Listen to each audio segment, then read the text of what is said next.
This is episode 6 of the John and Geordie show. Today we had on Sean Gauci talking about his shot at the Dana White Contender series, which is coming up soon, his health issues, fighting guys like Stephen Erceg. Hope you guys enjoy. Like and subscribe, you bastards. So, Sean boy, for anyone that doesn't know, you're a fucking professional MMA fighter from Melbourne originally, yeah? Yeah. Tell us a little bit how you got into fighting. Well, I was always into boxing as a kid. My dad was a jockey, but he was also like big into boxing. Went to all the boxing events in Melbourne. He was doing some boxing at the time with the coach Frank Ropus, and I kind of would go with him to his training sessions and do some pad work and hit the bag and whatnot. So I found it pretty enjoyable. But at the time, I was playing Aussie rules football, AFL, and I was pretty good. In my prime. You're a little bit too tall for fucking AFL, At the time, I was average height, mate, before everyone hit freaking puberty. And then all of a sudden, I was like, why is everyone getting tall? I'm just not, when's my growth spurt going to hit? But it never really hit, eh? So around 14, 15, I realised, look, I'm not going to get any taller. And all the coaches were saying, you're really good, but we need someone who's at least 6 foot. And as you can see, boy, I'm not very, not close to 6 foot yet. So I went to Muay Thai at Dominance MMA with one of my friends. He actually suggested it in the off season just to stay fit and build a bit of muscle. So I went to Muay Thai with him, and I didn't really enjoy Muay Thai heaps, but I went because I liked the discipline factor and, you know, showing up, which was cool. And then I found, like, at the same time, whilst I was training, I could see other people on the other side of the mat doing jiu-jitsu. And one day I rolled one of the teens from jiu-jitsu, and he kind of like towed me up, and I was really trying like hard ass, you know. So that was really embarrassing. I thought I was like a hard ass doing Muay Thai, you know, but in reality, someone could just take me down and just maul me, and even if they were like smaller than me and younger than me. So I started doing jiu-jitsu, and one of the coaches at the gym actually took notice of me, Trail Dowie. He was my first kind of proper MMA coach, and he got me into MMA. And I think only 3 months later, I had my first MMA fight in 2014, 10 years ago. Holy shit. How old are you now? 27. I was 17. So you've been doing it a long time. Yeah. Yeah, I've been doing it. I've been at it for ages, but it was a very quick turnaround from when I started MMA and jiu-jitsu to when I had my first fight. Like, I went in not knowing how to hip escape or shrimp, you know what I mean? So that's how I kind of got into fighting and whatnot. But my first love was boxing, definitely. Yeah. When you before you started any fighting sports, were you like getting into fights as a kid and that, or were you? I always had a short temper. Yeah. I was waiting for him to say something. but never really got into fights. I was always had like a good friendship group at school. I didn't grow up in a rough area or anything like that. Like, I had a good family. We had our issues, but yeah, I never got into like any fights. Just a few tussles here and there, but nothing crazy. Like you know, if you hear about Peter Yan and all these other fighters that are getting into 5 fights in a day at school, it's like, I don't even know. How do you study? You know what I mean? Yeah. Was it you saying about your dad being a jockey? That you just saying on a podcast before, that's something that you were trying to pursue as well, yeah? Yeah, for a little bit. How old were you around that time? I would have been about 10 or 11, I'd say. Maybe a bit older or a bit younger. I can't really remember at this point, but I was very light. I was like only 40, 45 kilos. And my dad actually has, as a jockey, the way you train, right, you got to ride a horse, but you don't own a horse. So we had what you call a mechanical horse in the garage, or, you know, wherever you can fit it. And it's like a horse set up, and you can like ride it pretty much like as a jockey would. And I would just be on it every day because it was actually quite hard to do. And from a young kid, I would try and just emulate dad and whatnot. And it was, that's how I kind of like got into the jockey stuff. But I remember as I started to get more serious about it, and dad would take me to track work, which is like at 3:30 in the morning at the stables. I was like, fuck this. This is crazy. The shit that jockeys have to do is you have to like work with a trainer for a certain amount of time, but you pretty much are their slave. Like, you go to the stables in the morning, pick up all the horse shit. It's not just riding horses. It's like build a relationship with all the horses, pretty much become a stable hand, then do all the track work for the horses, then come home. You got to do your training, physiotherapy, go to apprentice school. It's pretty crazy. So I was like, nah, look, I don't love it that much to the point where I want to get into it. And I was lucky I didn't actually go full throttle at it, because I know Dad talks about a few jockeys that he's coaching at apprentice school who are bigger guys, like for jockeys, obviously 5'6", 5'7" is kind of tall for a jockey. And if you're and they kill themselves to be on weight, because you obviously have to make weight in our sport maybe 3 or 4 times a year if you're active, right? As a jockey, you have to make weight once a week. That's wild. So they're constantly dehydrated. They're constantly underfed. There's no proper nutrition that goes into it. They just starve themselves to make weight. So I walk around and now about 66, 67 kilos, maybe a bit lighter or a bit heavier depending on time of year. I'd have to be walking around at about 59. So I'm already a small person. If I had to cut that much weight, it'd be ridiculous. So I'm lucky I kind of drifted away from it as I realised how hard it was, yeah. So with the weight, is that something... Is it like limits you have, or is it just a target to hit for a jockey to be as light as possible? Is it like weight classes? Yeah. No, there's no weight classes, but you get like, so there's a race called Weight for Age, for example. So have you guys heard of the Cox Plate down in Melbourne in the Spring Carnival? It's like one of the biggest races. It's a weight for age race. So how old the horse is how much you should weigh. So if it's a younger horse, you'll get a lighter weight, for example. Like 1 year, my dad walks around probably about 53 kilos. He's very small. But I remember in the Cox Plate, he was riding a horse called El Segundo, and El Segundo was about, I think he was 2 or 3 years old, a very young horse, but a very good horse. So dad's weight was 49 kilos. So he had to make 49 kilos. So he had to dehydrate himself down to 49 and then ride on the day. And you have to have, you ride the whole day. That's so crazy. you go off your lightest ride for the day. So let's say El Segundo, your dad's riding 7 other horses as well, but that's the main horse. So he's got to be 49 kilos for that. He'll just put lead in his saddle and stuff for the other horses. Let's say they're 54 or 53. He'll just like bump up the weight.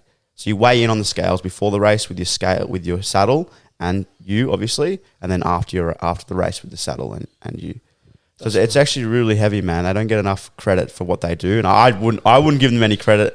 You know, you think it's just the horse that does everything, but it's actually a pretty crazy sport because I know, you know, my dad's done it. Hectic. It looks like a pretty dangerous sport to do as well, like, isn't it? Yeah, very dangerous, very dangerous.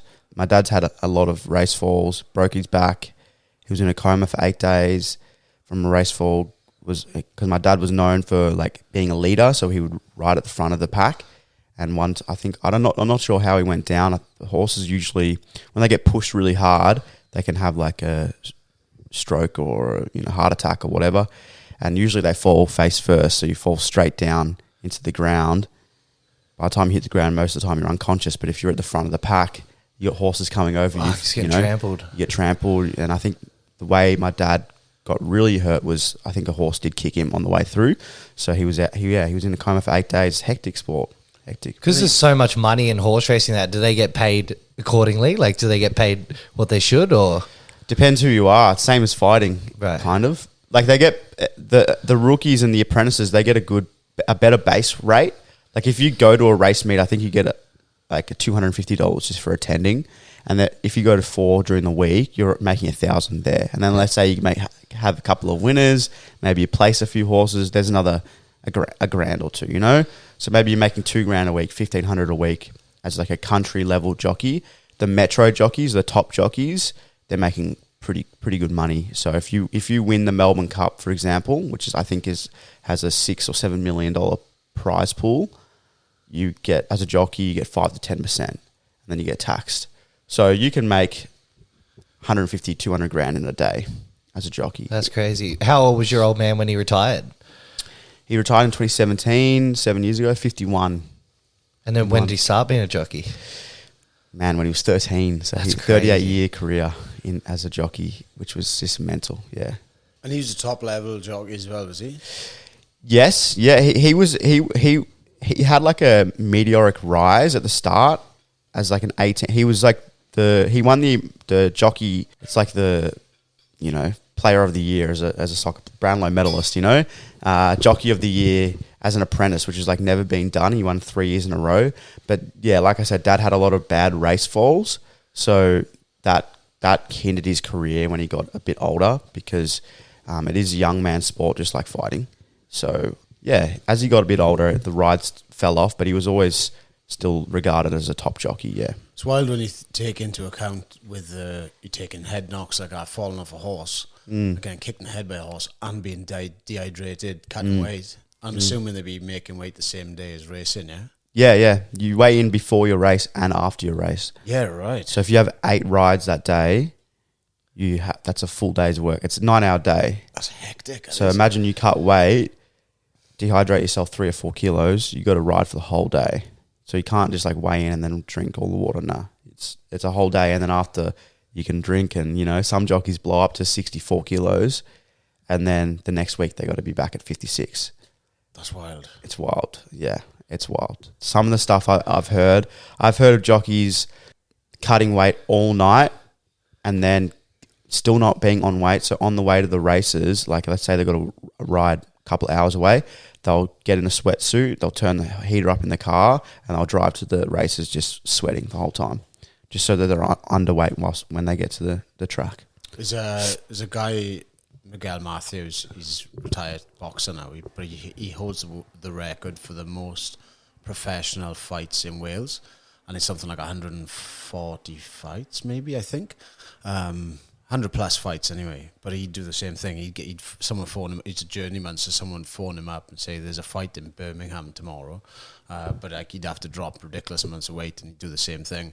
Chuck bin bags on. This is like 20 years ago, you know, and just drive to Birmingham a couple hours. How's he now? Does he talk all right now? Sound, yeah. Really? He's wow. had loads of fights, and he's a tough old bastard. Fought like Nassim Hamed, got stopped with a cut with that one, but like, yeah, he's fought so many guys, like, you know, and just tough old bastard. Small guy as well. Yeah.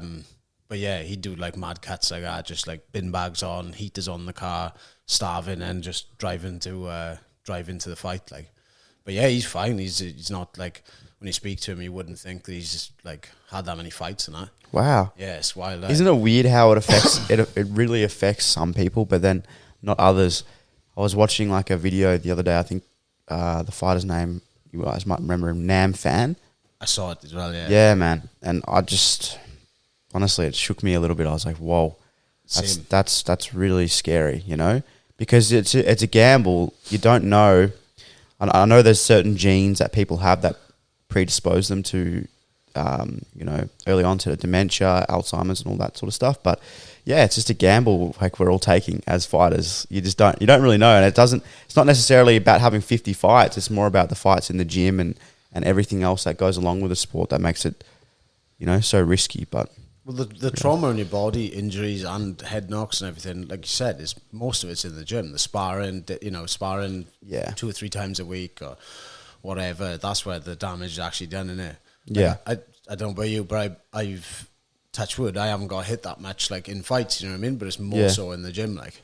Same. Yeah. Big time. Yeah. Is that something you try not to think about, or is it something you just like you accept it and that it is what it is? You don't think, like, you know what I mean? Yeah, I like to I feel like a lot of fighters aren't reflective, and I like to take risks, but very calculated risks. And I think with fighting, I trust myself that I'll know, hey man, that's enough. Like, don't push it, because if you push your luck in the sport, you come out second best, and it's clear as day, you know. I think it's only going to come out more and more with MMA fighters because it's such a young sport. When they get older, like the older guys like Chuck Liddell, those boys, are going to have a real rough time, you know what I mean? So I do think about it a lot, to be honest, because I enjoy being able to like articulate my words and, you know, not be depressed constantly.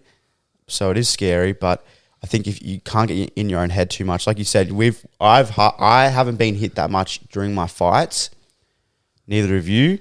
I think if we can keep it that way, that's great. But I'll know when it's time. Like, okay, we've had 4 or 5 wars in a row.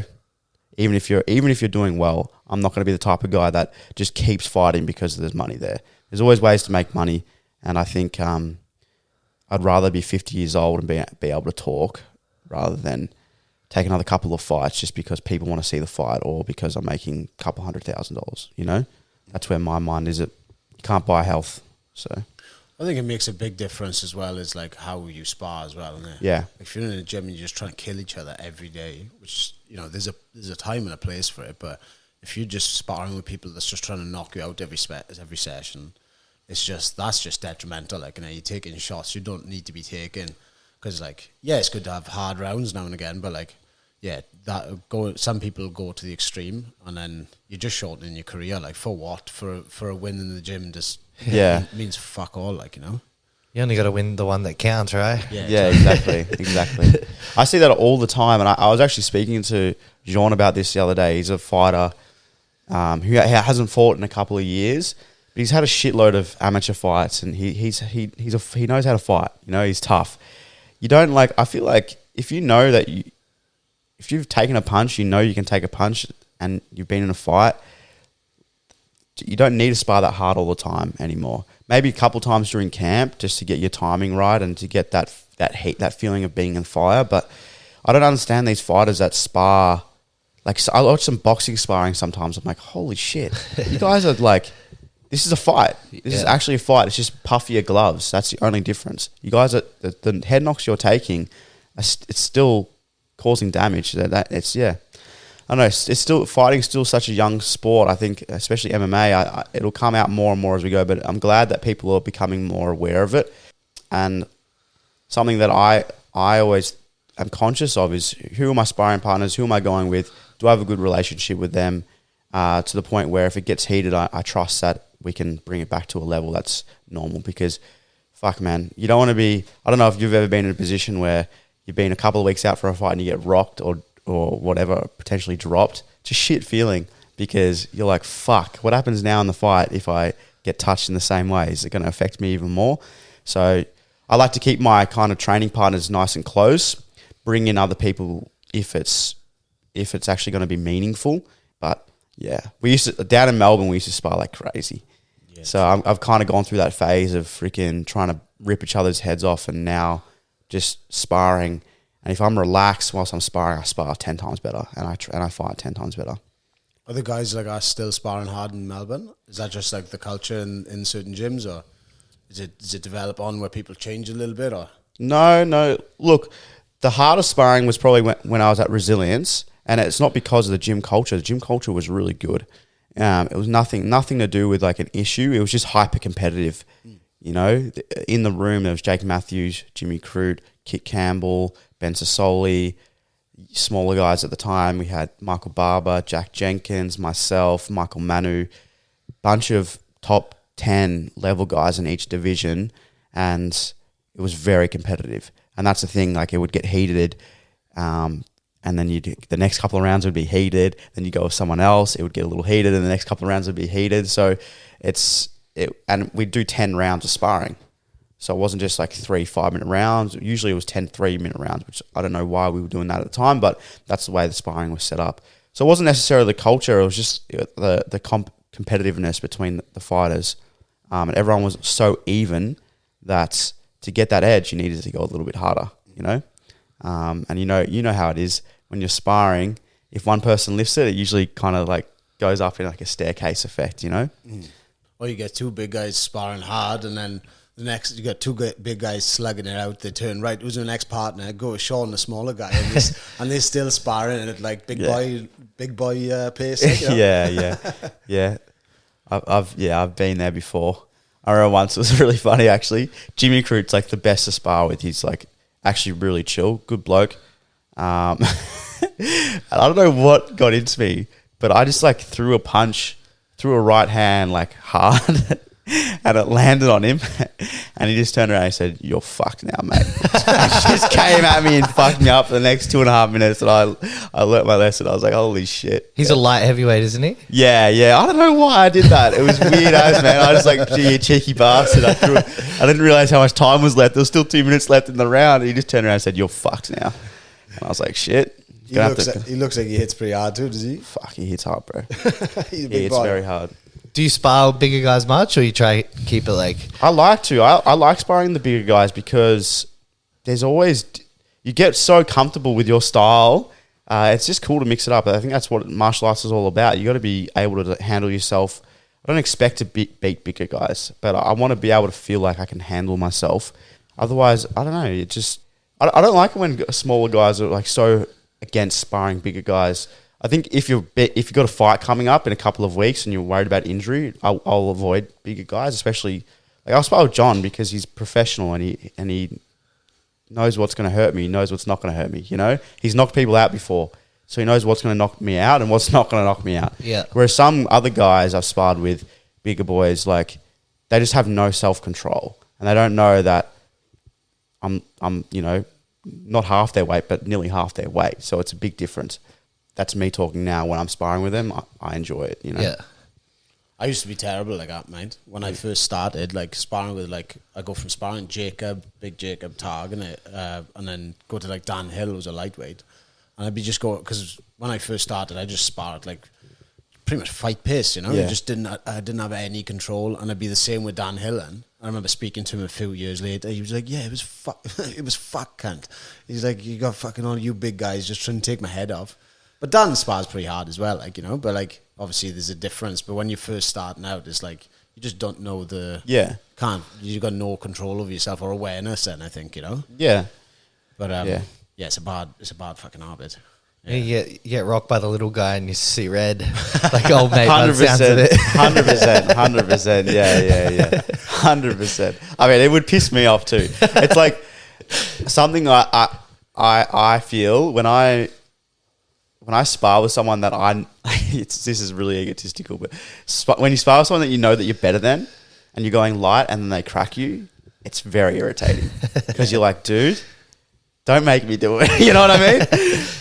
Do you feel like that sometimes, Johnny? Yeah, all the time. If we spar with like a smaller guy and you're trying to match him speed for speed, or be trying to be technical, and then they just crack you, like, what the fuck is that?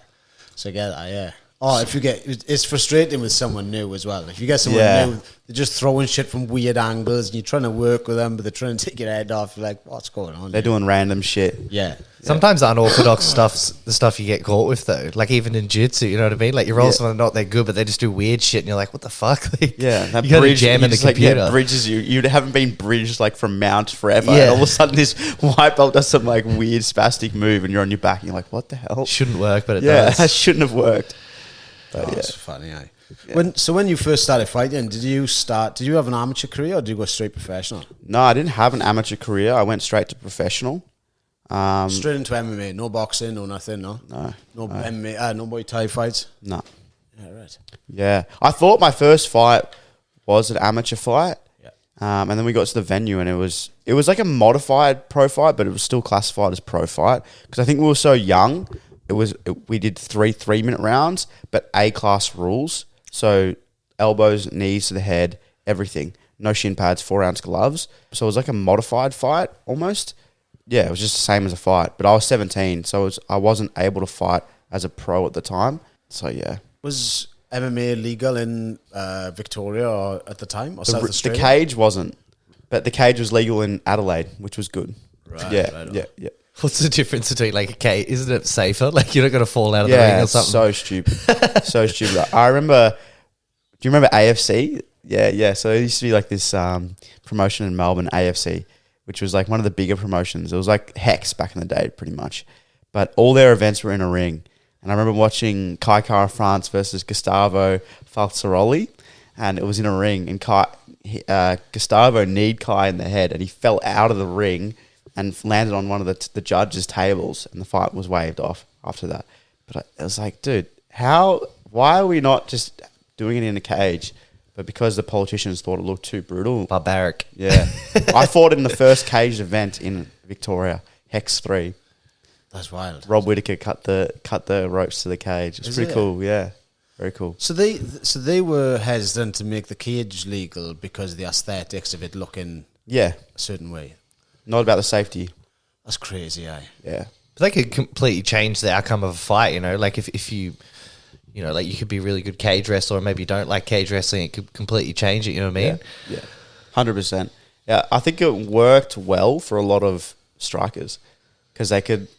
I don't know. I just feel like you can't wrestle that well against the ring, and you get caught in the ring. It's just the ropes. It's just difficult.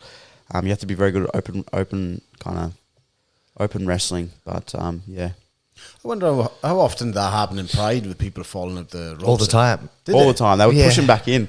They would just shut. They'd have people on the side of the ring just pushing them back. I think in. it was Rampage like chucked someone out.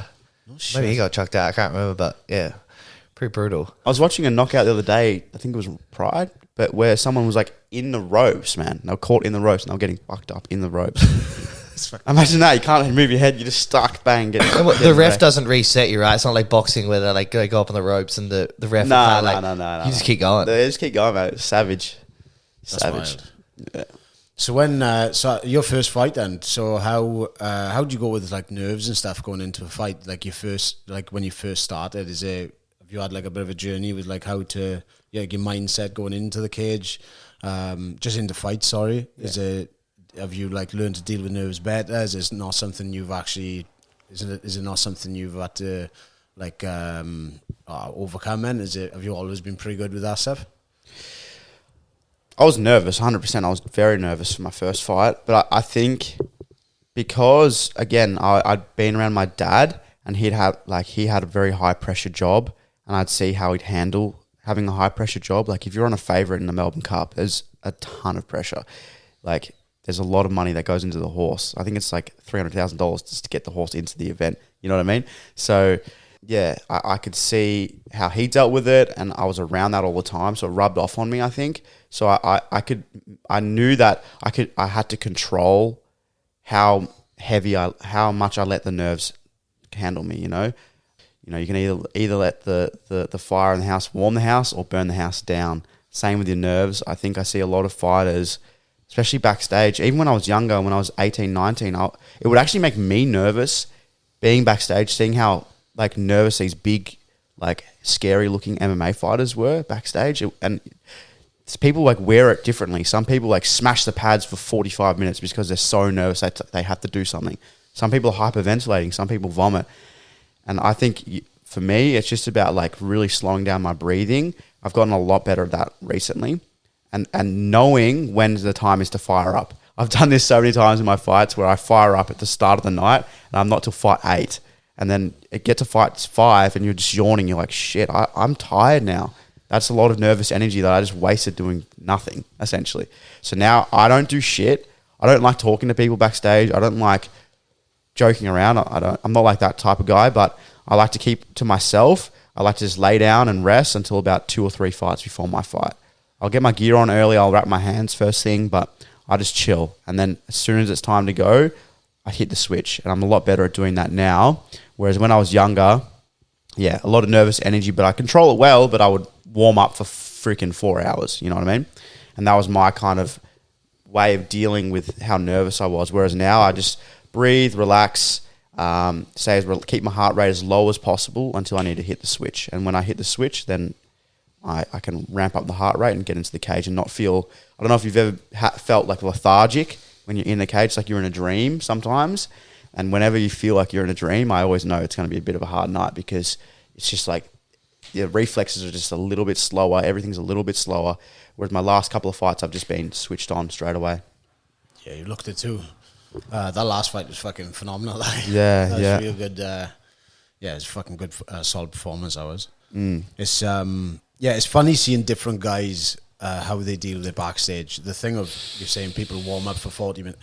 Some people are just non-stop grappling, fucking it in pads, and I'm like, fucking hell, save it for the fight, man. Like, there's people doing like, just ridiculous amounts of warm up like backstage. Just like for me, I like to just have a mad blast when I get there, chill out for a bit, have a bit of a blast before going out, go over some things really light, and save it for the fight, like, you know. Yeah. But some people just don't stop. Like, I'm like, fuck, man, you're gonna be fucked by the time. It stresses me out. Am I not doing enough right now? What's going on? Yeah, it's ridiculous, man. Nah, it is ridiculous, and it's like. The scariest thing for me when I started was, seeing all these tatted up dudes who look like bikies vomiting and being so scared about going out. I don't know if that like made you nervous ever, but I was like, shit, like, should I be more like, what am I getting myself into right now? Should I be more scared? But as you get older and more mature, you just realize everyone deals with it differently, I guess. Yeah.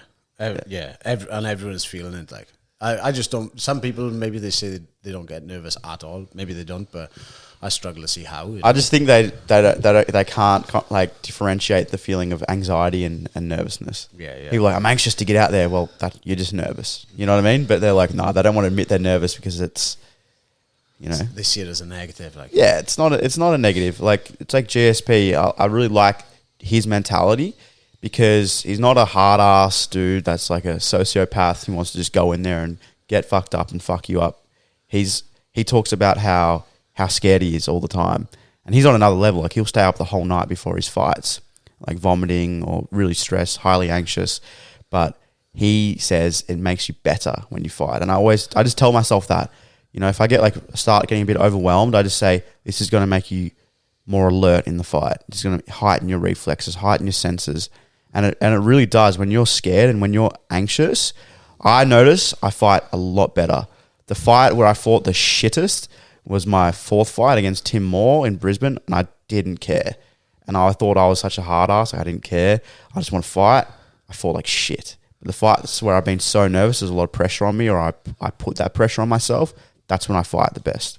Yeah. So yeah, when your senses are heightened when you're nervous. Like, oh yeah, you're like fucking. You're just a little bit sharper, faster. Reaction times are on. Like, you know. Yeah. If you haven't got that, it's just doesn't feel right at all. It's like when you're backstage and you just like see everything, like your peripherals. Like, I don't know if your pupils are dilated, what's going on, but you just see everything. Like, I'll be like focused on my coach, and I'll see like someone throw a towel in my peripheral, and it's really deep in my peripheral, but then I know I'm switched on because I'm just like noticing absolutely everything, even small hand movements on my coach. Like, yeah, I just like go through those things before a fight because it's good to just affirm yourself. Like, this is how you're meant to be feeling before you go out there. I feel like people just like, they don't put themselves in that situation a lot, and they don't know how to breathe through it or relax through it. I tell you where I notice it a lot: jiu-jitsu competitions.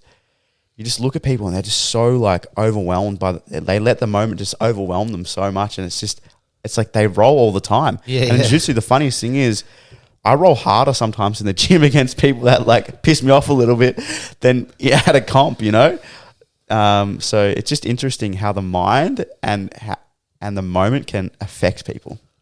Yeah, for sure. And like we talked about this before, how like you're saying you roll all the time, but like same with a fight and jiu-jitsu matches, like nothing. It's no different from the training room. It feels different. It might but it's all made up in your head. Like the actual act of going out there is exactly the same. Yeah, it's no different from training or sparring or wherever else.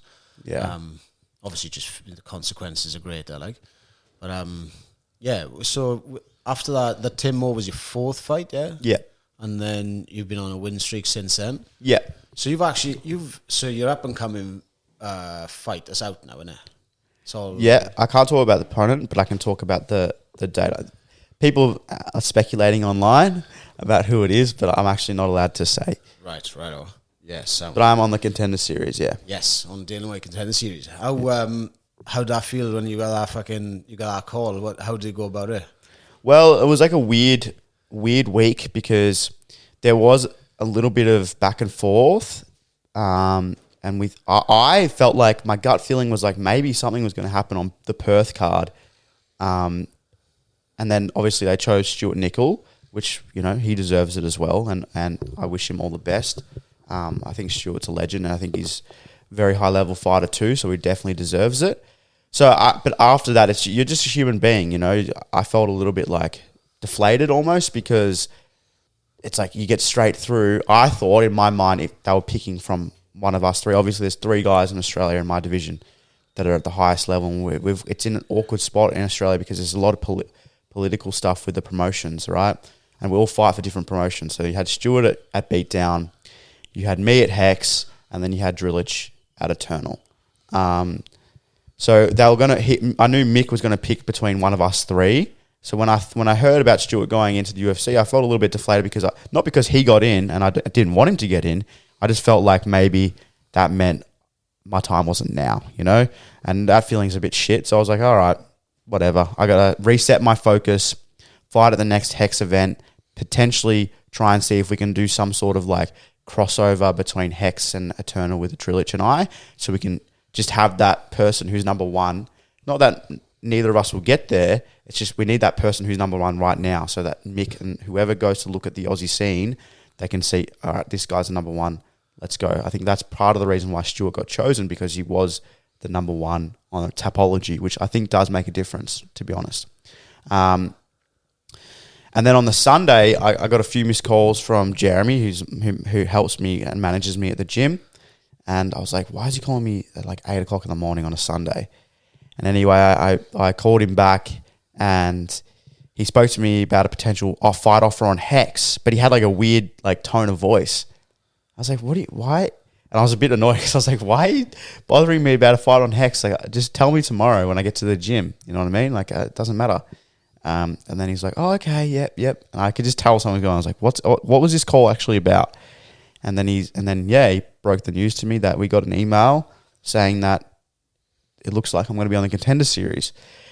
And that was great. And then, I felt fucking amazing, man. Like, I felt like almost wanted to cry and stuff like that. But then you realize at the time my weight, and that the Contender series, if I'm on the first week, it's only like 6 weeks away. So I got to get my shit in order real quick. So it was like a quick celebration and then straight into like dialing in.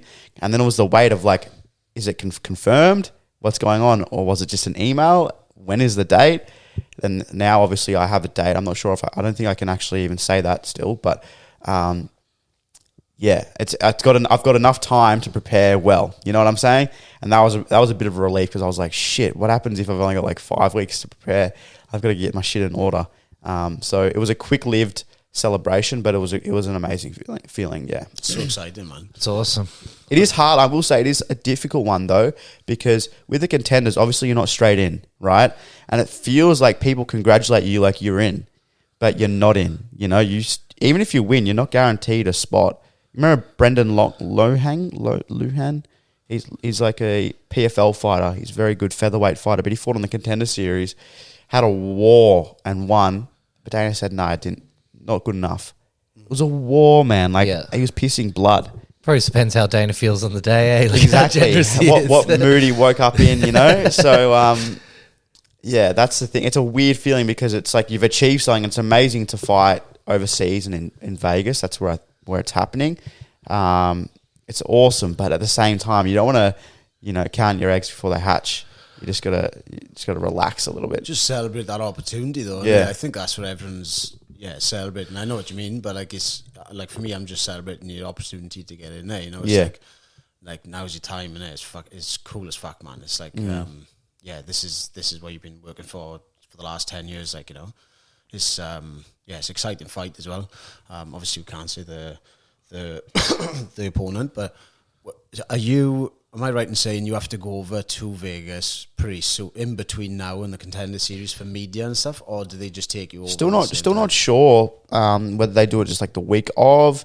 I know that UFC is coming to Perth as well, so we could do some media in Perth. But there's a lot of stuff that goes into it. Like, I didn't really realize. I always thought, like, why can't I just get a short notice opportunity? But you need to get a visa, P1 working visa, and the consulate. Like, they don't see you on your time. They see you on their time. So even Urseg, when he got the call to go to the Contender series originally, I think it was 2 years ago or a year and a half ago, he missed his opportunity because the consulate, this is what I think, because his visa didn't work out. They probably couldn't fit him in time, you know? So it's like, there's a lot that goes into it behind the scenes. It's not just a quick, all right, you're in, kid, like a Hex or Eternal, where you just sign a contract and that's it, and you get a test to prove you don't have HIV, and that's it, you're all good. There's a lot that goes into it, so yeah. Speaking of Ursig as well, obviously he's a guy that you've beaten earlier in your career. How was that? You might have been asked this before, but like when you're watching him, is that like a bit of a confidence booster, knowing that you've beaten someone like Ursig? I know it was a long time ago, but like is that still something that feeds into going, fuck yeah, I'm like, I can be up there with the best in the world with this? Yeah, 100%. 100%. I remember just watching his fight. I've always felt like I could handle myself at that level, but it's just affirms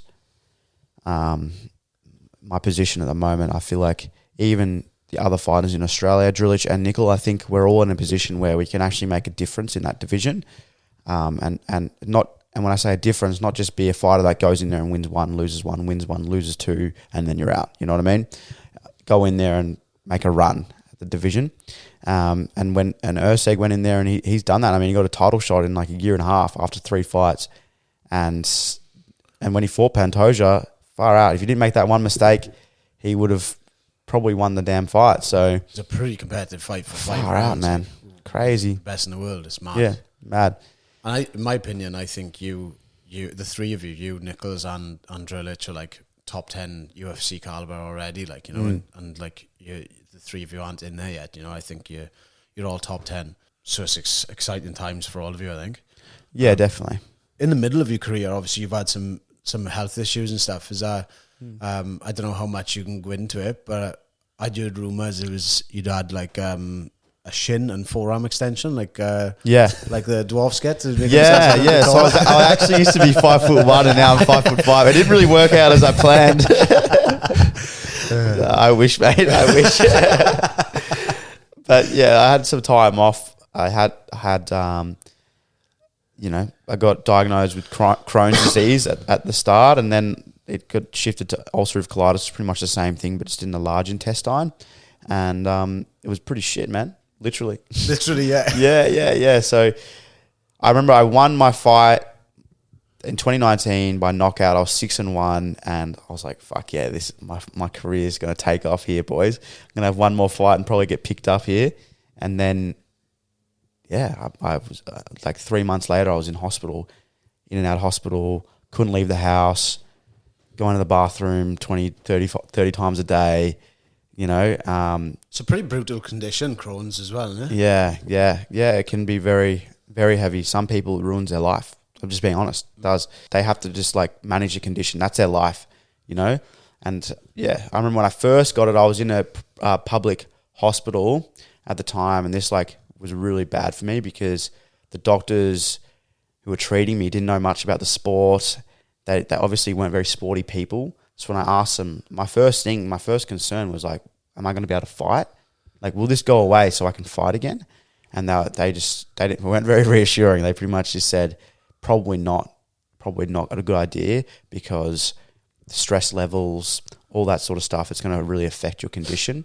And man, I remember just being like, what the fuck? How was I 3 months ago fit as fuck, winning by knockout, like ripped, in shape, shredded, thinking I'm the healthiest motherfucker there is, to now I'm debilitated by this condition. I can't do anything. Very weird feeling. But I'm so glad that happened to me because I didn't have the toughest upbringing, and I'd never been humbled by anything. I see this with a lot of fighters who just think they're invincible. It's a very dangerous mentality to have. And at the time, I thought I was kind of invincible, and I'd never been humbled. And that condition really humbled me. It leveled me out, mellowed me out a little bit. And I realized there was a lot of things I wasn't doing right. So I just had to change a few things in my life. I'm healthy as fuck now. So if the UFC's listening to this, I'm healthy as fuck. And I've been fine for like 5 years now. So hasn't affected me at all recently. But yeah. Do you know what brought it on? Was it just a random thing? It's an autoimmune disease. So doctors say, we don't know. Obviously, I have genetics that predispose me to this condition.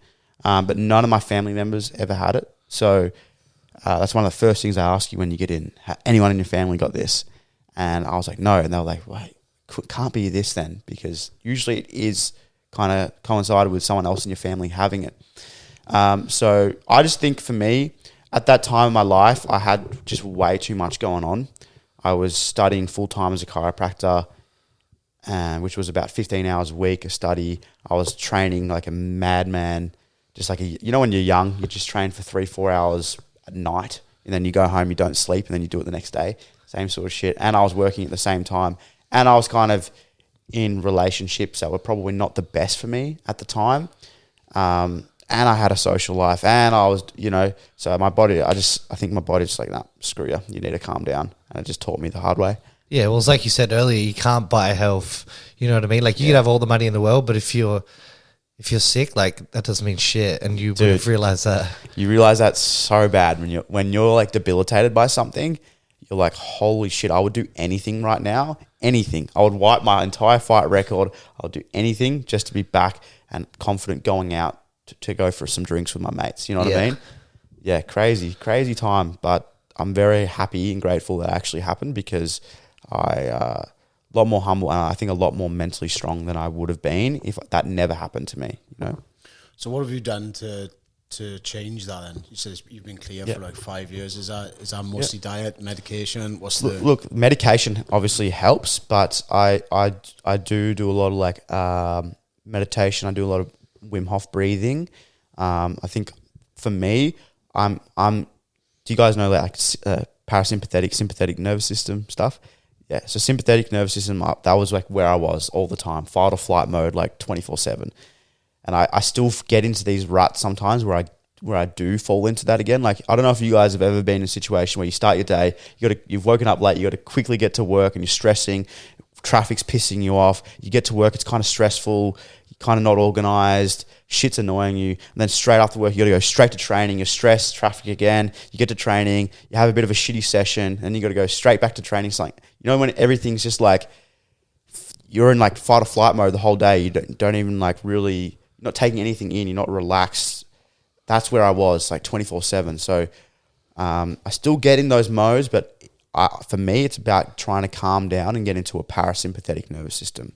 So if I can just like even do some box breathing, 4-7-8 breathing, that sort of stuff. If I spend more time in parasympathetic, I recover well from training. I feel like I can actually train better. I sleep better. That was a big thing for me. Coming up, I was averaging maybe 5-6 hours of sleep, very poor quality as well. Never been a great sleeper. So sleeping was better. And just my diet as well. I'm still bad for it. I still need to work on my diet, especially after fights. I have a bit of a hard time because I think I cut a bit too much weight. So I'm getting on top of that now with my nutritionist, Christoph Santo. But yeah, just diet, lifestyle, and just not being such a stress head 24/7 has made a big difference. Is there any foods in particular that, because autoimmune disease, I'm not sure, is it all of them that are actually starting your gut? Is that right? Yeah, most of them, yeah. Right, yeah. So like if it'll come out eventually that all of them do, I think, yeah. Right, yeah. Obviously with that then, is there certain foods that set you off? Because I got psoriasis now, and like that's an autoimmune as well. And I find like there's certain food, I can be eating whole foods, but if I eat egg whites, that sets my psoriasis off really. Wow, yeah, egg whites, yeah. For me, I think it's just crap, like gluten, heaps of gluten, dairy, high inflammation foods, highly processed foods, and actually whey protein. I did a food sensitivity test and my immune system reacted heavily to whey protein, severe reaction. And during that lead up to that fight, I just started a nutrition plan with another nutritionist, and one of the things I was doing was I was having heaps of whey protein, and they didn't know about my condition, so it was nothing against them. They had me on a brilliant diet plan.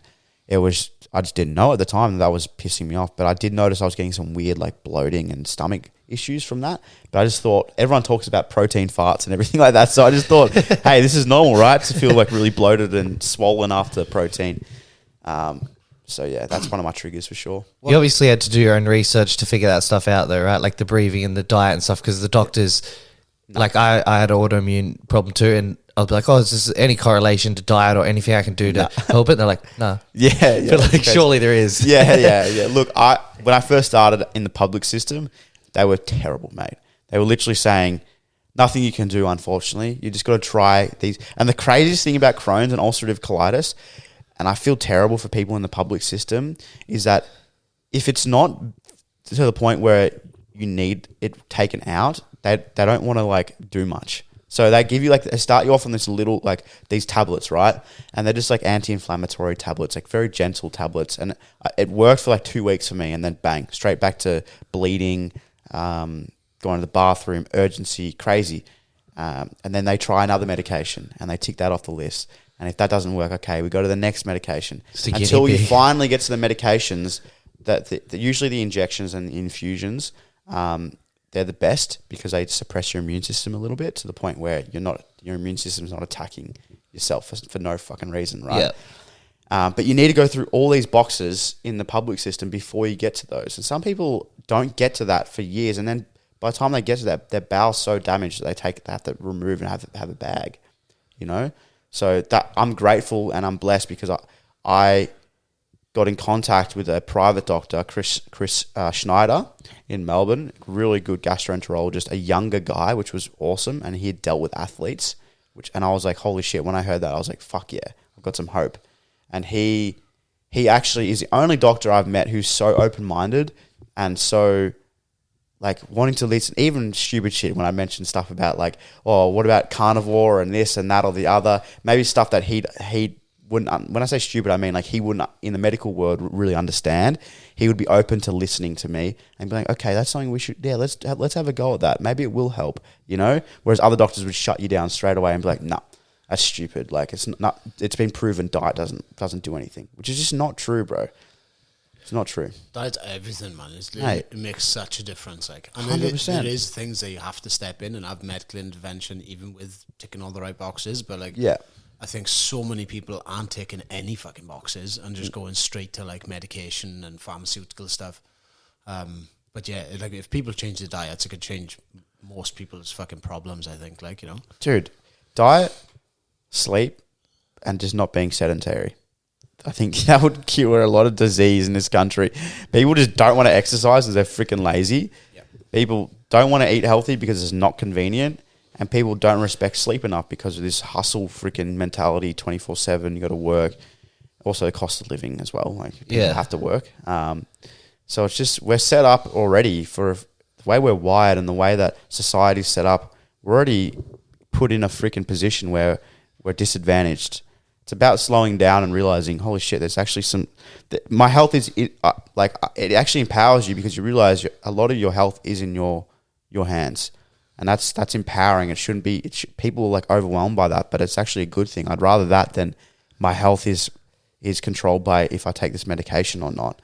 I don't think that's a good way of living. Yeah, it's funny, and like all those things like sleep, food. I know food isn't free, but like the choice to eat the right food then, or good food, having a good diet. It's like all those things are just choices you can make. Like, but it's hard to do those things consistently. So people just decide to not do them at all. They eat shit, they drink all the time, smoking, and they wonder why their health's fucked. Yeah. But it's just the changes for free that could actually make a difference that people just choose not to do, which is wild. It is wild. And I tell you what's even crazier is how society preys on that as well. That like psychological flaw that humans have. You know, like you're driving down the highway and you see the big M arches, and then automatically your brain, you can smell McDonald's.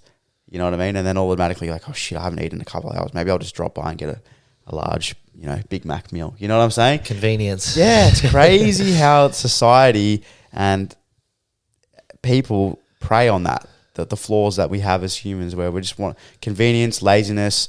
All right, we'll go get Macca's instead, or KFC. It's crazy.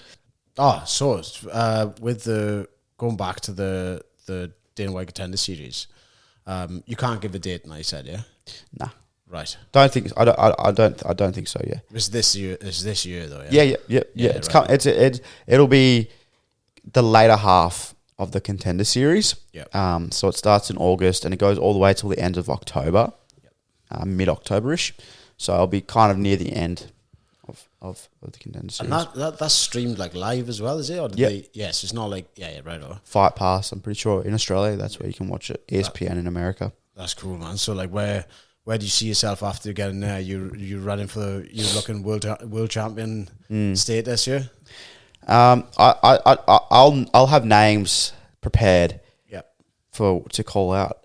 If it all goes well, I'm definitely not looking past my opponent 100%.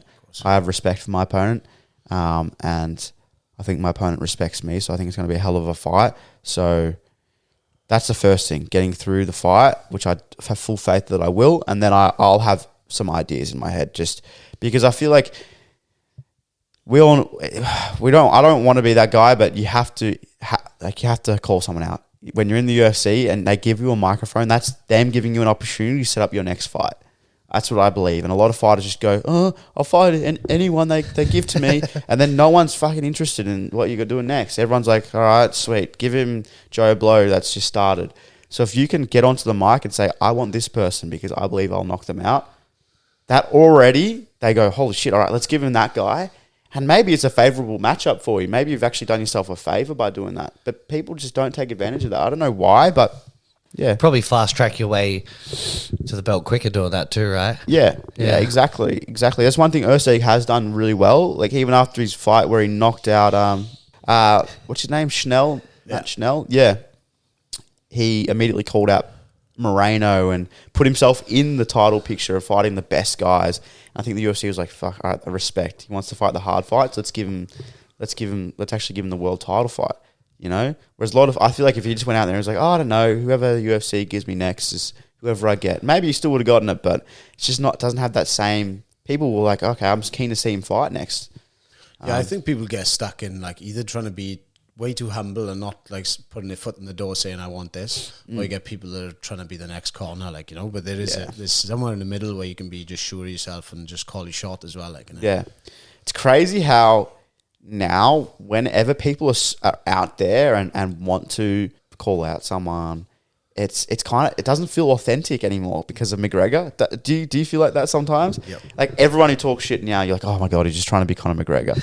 It's like he's actually changed the game so much to the point where even if you're not like him, if you're doing anything remotely close to what he's doing, you're like a write-off. You can tell though when someone's genuine, right? Like with him, I think it was genuine. But like when people try to be like a carbon copy of someone else, you can see through them, right? Yeah. Like if someone's super humble, but you're like, oh, I actually believe they're like that. And as humans, you can pick up on that shit. You know what I mean? You know if someone's being themselves, and when someone's being unauthentic, it's like you can definitely tell. Yeah, you know what I mean? It's like he had a few teammates on this at SBG.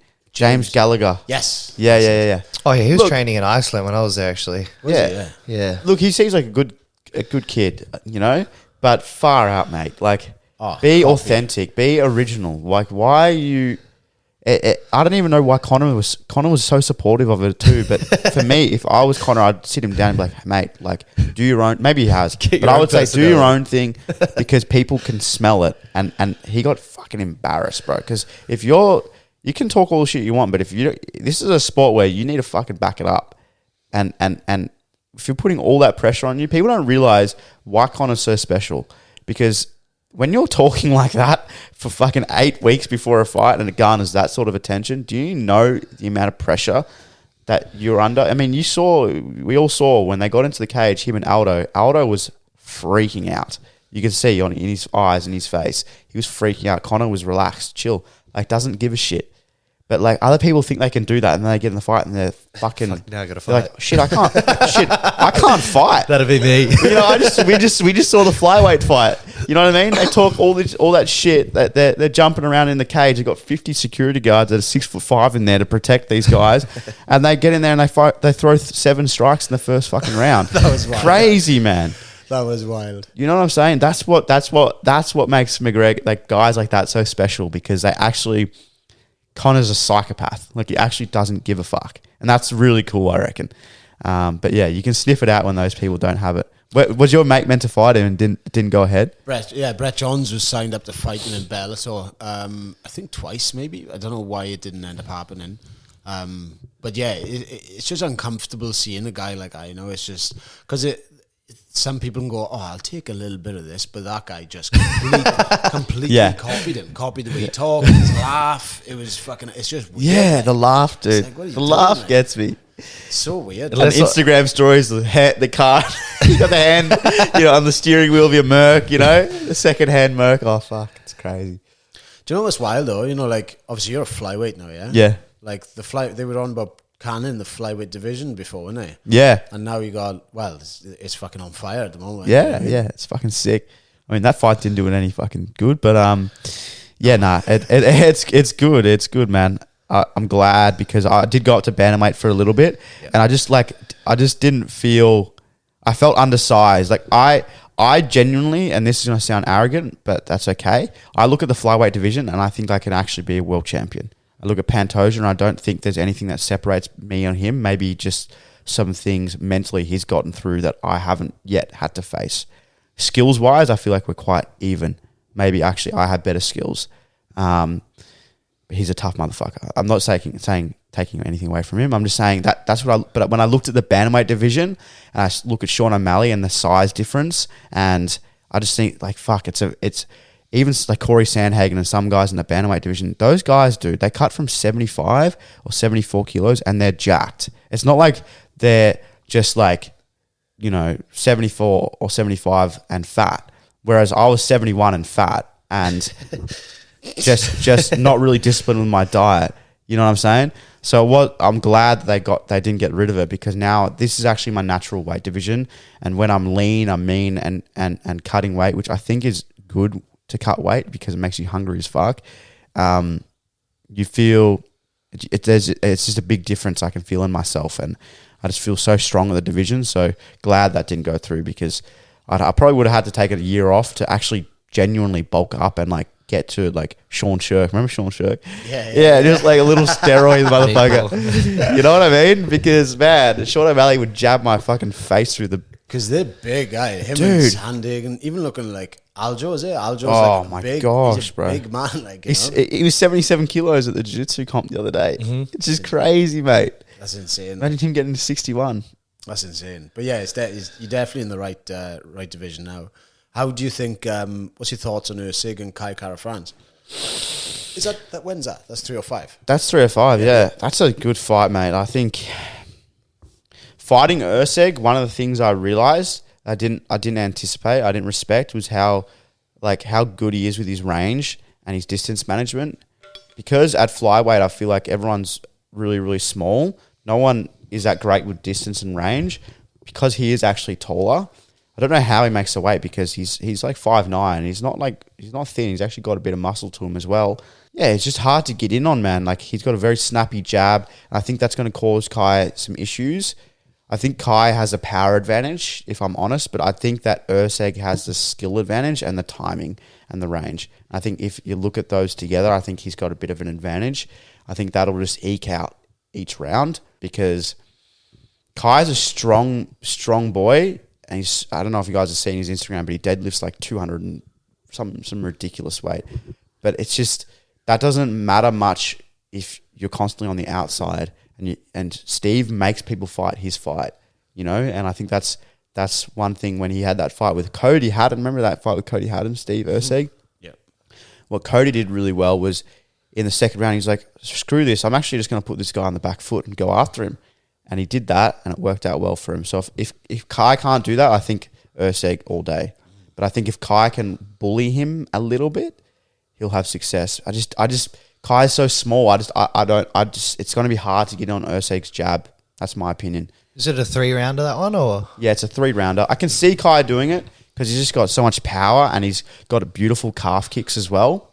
Don't think he has better wrestling than Usyk, if I'm being honest. I think Usyk, even after my fight, he really leveled up his wrestling. I don't think he has better jiu-jitsu, definitely not better jiu-jitsu than Usyk, so Usyk has the advantage there. And I think in the striking, he's just got such a big range advantage. Fuck, it's hard being a smaller guy trying to, unless he can wedge himself the whole time and pressure, it's tough. So we'll see. There's ways to win for both. He's pretty good all-rounder, isn't he? Yeah. Good cardio, well-rounded. Yeah, tough, durable. Yeah.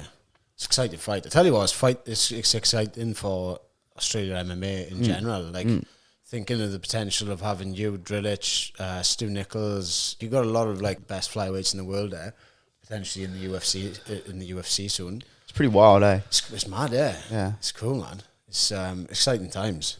But we usually ask people on most episodes, like, what if you could give yourself, self-advice, your younger self-advice, or that will go to your young up-and-coming fighters, what kind of advice would it be? Fight related. Fight related? Yeah. I would probably say watch tape. Watch tape and be cerebral. That's the main thing. I think there's so many fighters that just go through the motions, and people ask me a lot, like, how do you break it? Like, I like to break down fights, and I get like really into it. And I think that it has contributed a lot to my skill development, because if you can explain what you're doing to someone, then you can do it yourself. I see this all the time with good fighters. They're great athletes, but then when you ask them, okay, how did you do that? They go, oh, you just got to like put your foot here and then put your hand here. But what's the concept behind it? What are you trying to get them to do? How are you setting up your strike? How are you setting up the head kick? They can't explain it, you know what I'm saying?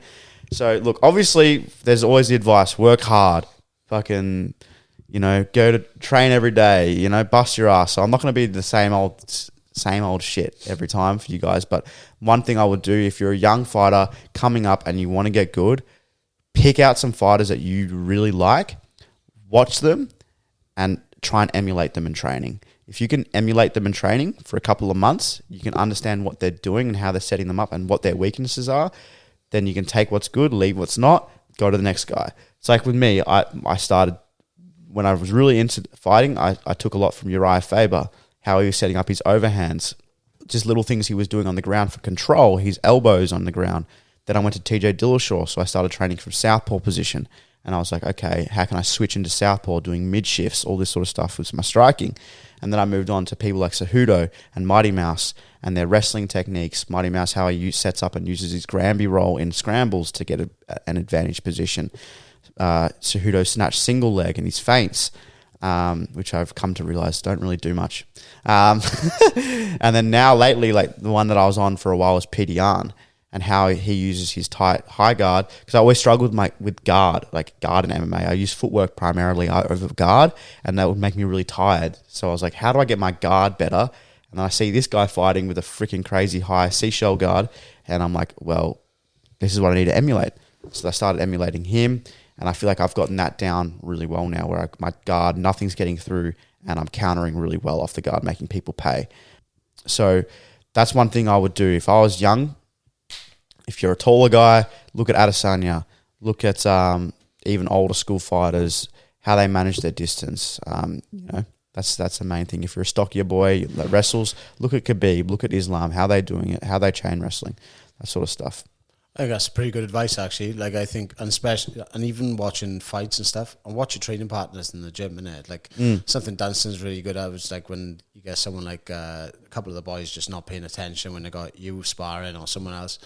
Like, someone else is really good in the gym, you'll get up the boys, like, you'll be watching these rounds, like, Yeah. Because, like, yeah, I've learned off watching bits of you, certain shots you Yeah, take, vice versa. Yeah. certain things you do is like, oh, I like that, I'm going to fucking pinch that, So valuable, like 100%. Yeah. People think the learning stops when you walk off the mat.